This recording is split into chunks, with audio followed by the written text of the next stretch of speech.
début, le grand dieu Tengri créa l'univers sans raison particulière. Pour le créer, il se divisa en un homme et une femme. L'homme était Tengri et la femme était sa femme, Umayi.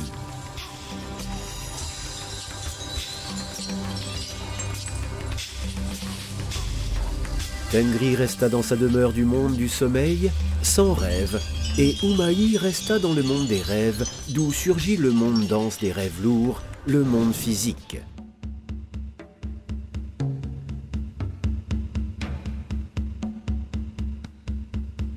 Umayi a donné naissance à 2 fils de Tengri. L'aîné, Erlik, et le plus jeune, Ulgen. Ils habitaient dans le monde des rêves. Erlik se trouvait dans ce qu'on appelait le passé.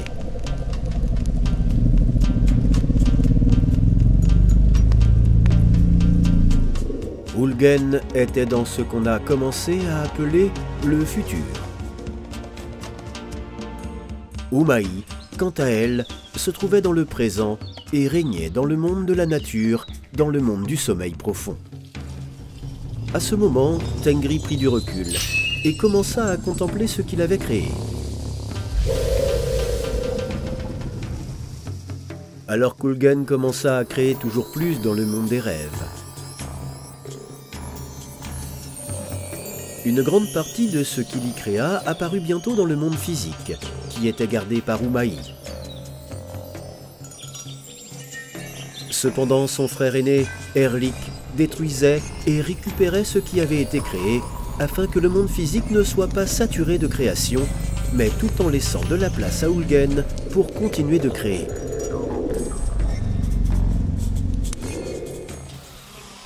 Après avoir créé le monde, les dieux tous ensemble ont créé des êtres vivants, des cristaux, des arbres, des animaux, des humains et des esprits. Et chacun des dieux les dota de leur propre âme. Tengri leur donna l'âme d'Aï.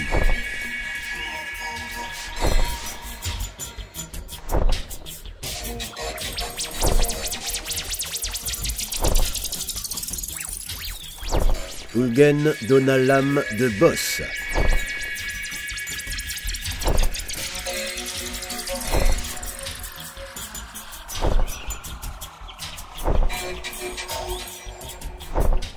Erlik, l'âme de Tios.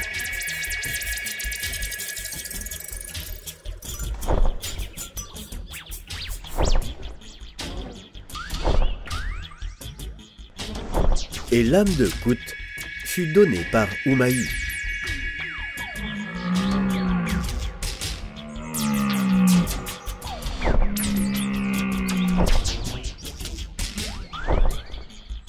Pour s'assurer que ces êtres serviraient l'un des dieux, les dieux les ont divisés en dotant chacun d'eux de l'âme de Siur. Cette âme était donnée par l'un des dieux et c'est ainsi que la créature recevait sa destinée, celle de servir l'un des dieux.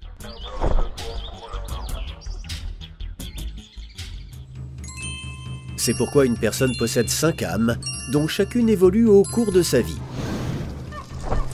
Cependant, à l'approche de la mort, le lien entre ces âmes s'affaiblit et elles se dispersent vers les dieux qui les ont envoyées à l'origine.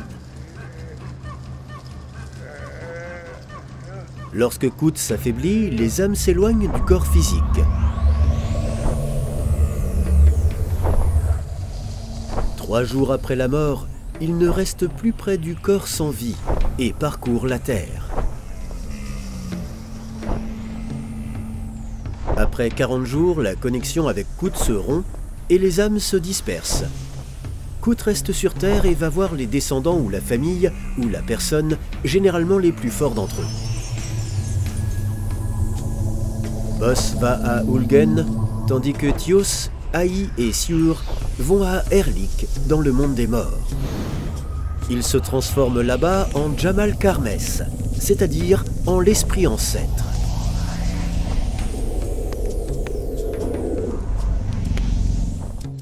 Quand la mémoire d'une personne sur Terre s'estompe, elle meurt une fois de plus dans le monde inférieur.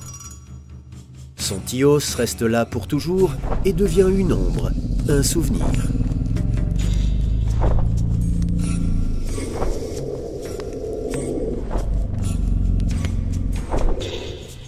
Siur va au dieu qui l'a envoyé, tandis qu'Ai va à Tengri pour l'éternité.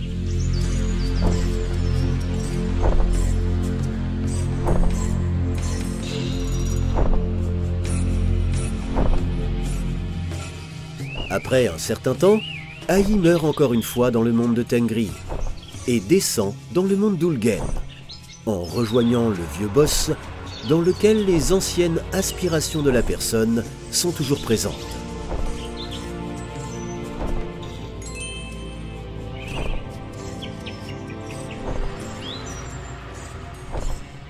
Un des dieux, ou leur esprit plus jeune, leur donne Siur une fois de plus.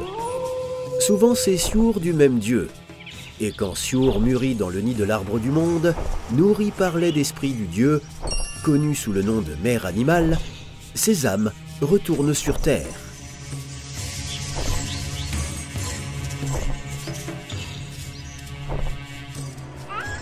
Après la mort dans le monde d'Ulgen et la renaissance dans le monde d'Umaï, ils s'incarnent en tant que bébés qui reçoivent Kut de leurs proches.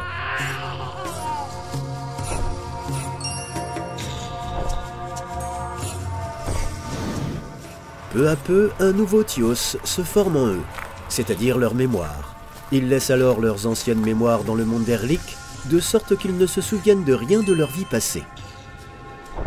Des personnes rares avec le boss fort, ceux qui partagent les aspirations de l'humanité, qui pensent beaucoup à l'avenir, font des projets créatifs. Après la mort, ils vont dans le monde d'Ulgen, avec les âmes d'Ai, Boss et Siur. Ils s'appellent Haru Karmes. De là, ils renaissent dans le monde d'Umaï quand leur temps arrive.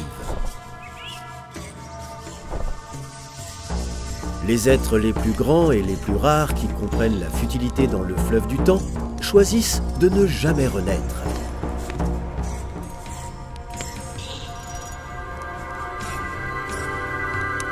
Ils se réveillent dans une âme d'Ai et restent à jamais dans le monde de Tengri, en devenant eux-mêmes Tengri.